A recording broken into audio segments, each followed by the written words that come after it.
Muito bem, estamos de volta com o UFSC Entrevista, hoje falando com a professora Maria Isabel Dávila Freitas. Ela é do Departamento de Fonoaudiologia da Universidade Federal de Santa Catarina.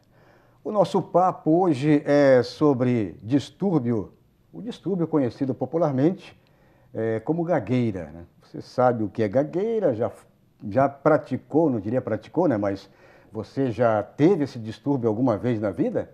Pois é, estamos conversando com a professora e agora vamos falar exatamente sobre aspectos psicossocial. A gagueira pode dificultar decisões importantes na sua vida? Será que pode? Pode acontecer. Então, esse aspecto psicossocial, né? Acho que eu diria assim que é uma parte bastante importante, né? Do distúrbio, né? É importante dizer, até para quem possa estar nos ouvindo, que tenha essa dificuldade, que, né, se entenda como uma pessoa gaga, de que a pessoa ela pode ser o que ela quiser. Ela não deve restringir a sua vida social, os seus desejos, porque tem gagueira. É importante dizer que a gagueira ela tem tratamento, é possível amenizá-la. Muitas das orientações os pacientes relatam, né? Os pacientes que fazem tratamento fonoaudiológico relatam uma melhora. Então, a questão psicossocial, ela acontece. Eu diria, até importante dizer assim, a gagueira, a origem dela não é psicológica, a ciência já comprovou isso. O que acontece é que a questão psicológica, ela se associa, né, como uma comorbidade, como algo que o gago acaba desenvolvendo. Por quê? Desenvolve um medo, um estresse ao falar, dificuldade para se expressar e acaba se tornando ou uma pessoa muito ansiosa ou muito medrosa para se comunicar, né? Então, esse componente psicossocial, ele se agrega à gagueira cuja origem não é psicológica e sim uma disfunção neurofisiológica do processamento no tempo da fala. Ou seja, a pessoa que detém, eu diria assim, uma certa liderança, né, como professores, a gente aqui que trabalha diretamente com comunicação, líderes, né, políticos, advogados, se ele percebe que tem esse distúrbio, ele tem que exatamente corrigir o mais rapidamente possível, né? Procurar trabalhar mais com o profissional, né? O fono, e trabalhar mesmo para corrigir, né? Essa gagueira crônica que persiste ao longo da vida, o ideal é que a pessoa já tenha recebido algum tratamento já desde a infância, da adolescência, mas se isso não aconteceu, nunca é tarde, existem vários tratamentos, técnicas que o fonoaudiólogo ensina, né, estratégias de comunicação para o paciente gago melhorar. Agora, a pessoa, por exemplo, ela não tem esse distúrbio e, de repente, um certo tempo da vida, ela começa a apresentar esse distúrbio assim aceleradamente. Isso acontece ou não? Não, o que acontece é que a gagueira, ela não é linear, ela é cíclica, que a gente fala. Então, a depender da fase da tua vida... Ela vai e volta? Não, ela não desaparece, aparece. Ela se torna mais intensa, menos intensa, mais intensa. E aí, é nisso que às vezes a pessoa fala, alguns pais ou alguns parentes falam assim, mas a mês passado tu não estavas assim, tu consegue se controlar. Mas não foi um autocontrole dele, é o perfil mesmo dessa disfunção, que ora é mais intenso, ora menos intenso. Agora, professora, vamos trabalhar mais uma vez com a questão de exercícios, terapias. Existe algum tipo de exercício, alguma terapia? Acredito que sim, né?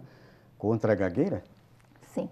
Já há muito tempo, né, existe relato, antigamente os chamados terapeutas da fala, até naquele filme Discurso do Rei, né, era o exemplo de um terapeuta da fala ensinando, né, o rei lá da Inglaterra a melhorar a sua disfluência, a sua gagueira. Então, existem relatos já muito antigos e atualmente pesquisas baseadas em evidências científicas que mostram vários exercícios, que incluem inicialmente relaxamento, controle respiratório, técnicas de suavização da emissão, trabalhos de distensionamento da região orofacial, porque o gago é uma pessoa que tem uma tensão grande orofacial. Só que isso sempre direcionado àquela pessoa, à sua dificuldade, que às vezes é maior aqui ou ali, né? Então, esse tipo de exercício, de terapia, ele pode praticar em casa, quer dizer... A pessoa deve ir ao fonoaudiólogo, fazer tratamento semanal e nos dias que não vai ao fonoaudiólogo, ele exercita em casa. O próprio fono passa para ele... Passa essa lista de exercícios, essas orientações. Você sabia que existem celebridades gagas, né? Cantores, atores, e por aí vai. Isso é verdade, né? Sim. Como é que eles administram essas situações? A senhora já pensou um cantor, um ator, uma atriz, né? Com essa disfunção, né? Vários deles, né? Se vocês procurarem na internet, verão vários famosos que são gagos, né? Então, no Brasil, poderíamos citar o ator Murilo Benício, Malvino Salvador, Marcos Frota, pessoas que são consideradas... Nelson Gonçalves. São pessoas que fazem e fizeram muito sucesso e que conseguem lidar com a sua disfluência. O que acontece é que muitos desses famosos que estão aí, que eu mesmo citei, eles estão na área artística, onde eles interpretam um personagem e aí parece que a gente consegue controlar mais a gagueira quando você treina, né, o que vai dizer. Então, ele próprio passa a ser um objeto, uma peça trabalhada para, eu diria assim, como amuleto, como suporte para a situação dele, né? Sim, se você lê sobre esses famosos, muitos deles, aliás, tiveram atendimento fonoaudiológico e hoje a fala deles é repleta de estratégias comunicativas que o fonoaudiólogo passou. Muito bem. Agora, um detalhe também, acho que importante, a gagueira, ela tem origem genética? Sim. A maioria dos estudos e das comprovações atuais tem mostrado que alguns genes foram descritos como responsáveis pelo processamento da fala, né? Como a gente executa a fala. E executar a fala não exige só o ato motor, exige o raciocínio, né? Então, a coordenação do ato motor com o raciocínio. E, além dessas duas pontas, tem a questão emocional, que envolve toda a forma que a gente fala, como eu sou, do jeito que eu vivo. E aí, existem vários genes. Hoje não se sabe exatamente o gene da gagueira, mas alguns deles, sim, têm predisposição para... Mas não é só genética também? Não só genética. A maioria dos pacientes tem antecedentes familiares positivos para gagueira, mas alguns... Então, genética é a minoria? Não, a maioria. A maioria, perdão. Porém, uma minoria não tem nenhuma predisposição e apresenta gagueira. Então, por isso, a origem da gagueira ainda não é completamente esclarecida. Bom, e para fecharmos, a gagueira tem tratamento, tem cura? Existe algum paliativo que o camarada possa fazer para curar, de repente, de vez a gagueira? Bom, Valdo, a gagueira, ela tem tratamento. Aliás, o slogan é: a gagueira não tem graça, tem tratamento. O slogan nacional, né, da nossa campanha, das sociedades, do Conselho de Fonoaudiologia.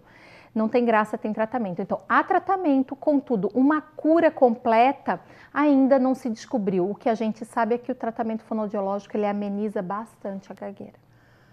Muito bem, professora, para fechar, eu queria que você passasse aqui mais uma vez o setor lá de vocês, que é um setor que dá atendimento gratuito para quem tem esse distúrbio, a famosa, popular gagueira, o setor, onde fica o setor e também o telefone para contato. Isso. A nossa clínica escola de fonoaudiologia da UFSC, ela está localizada na Rua Desembargador Vitor Lima, no prédio novo, anexo 2 da reitoria, né, no 2º andar. Então, lá no bairro Trindade mesmo, fornecemos atendimento fonoaudiológico gratuito para todos os problemas fonoaudiológicos. É aquele prédio que fica exatamente ali próximo da igreja. Em frente à igrejinha, quase. Da igrejinha ali do UFSC, DAC, né? Isso, e do teatro da UFSC. Mas fica melhor que a pessoa que tem essa necessidade ligue inicialmente e agende uma triagem pelo telefone 3721-6111. Bom, professora, muito obrigado pela participação, por ter aceito o nosso convite e até uma próxima oportunidade. Obrigada, Valdo. Muito bem, falamos aqui então com a professora Maria Isabel Dávila Freitas, do Departamento de Fonoaudiologia da Universidade Federal de Santa Catarina. A nossa conversa foi sobre o assunto popularmente conhecido como gagueira.